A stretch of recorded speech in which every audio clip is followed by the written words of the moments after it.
यो चाहिँ ए टाइपको रिड हो ए टाइप बक्सा मैले अस्ति बताएको थिएँ नि हेर्छ यो चाहिँ ए टाइप बक्साको रिड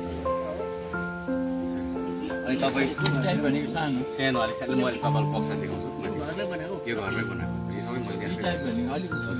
हेर्नुहोस् न सिम्पल छ घरमा बनाउँछ त्यही कारण हामीले चाहिँ एउटा सानोबाट टुक्रा काट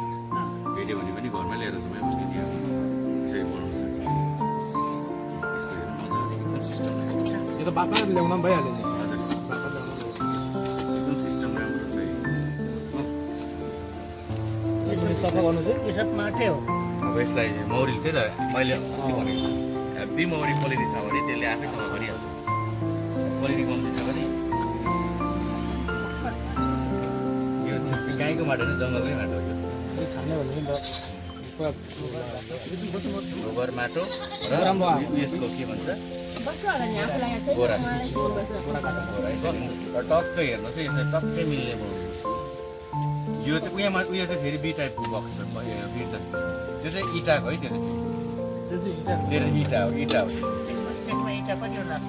त्यहाँ 8वटा इँटा छ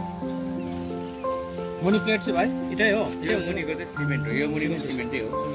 अब यो हामीले उचालेर जहीँ पनि सार्नु सक्छ तर अब यसमा चाहिँ 2-3जना मान्छे चाहिँ लाग्छ भारी छ अन्त यसलाई अर्को एडभान्टेज चाहिँ के छ भने यसलाई हावाले पनि सक्दैन माथिबाट चाहिँ सपोज घाँसहरू अब यस्तो हाँगाहरू झार्दैछ भने हाँगाले यसलाई प्रब्लम हुन्छ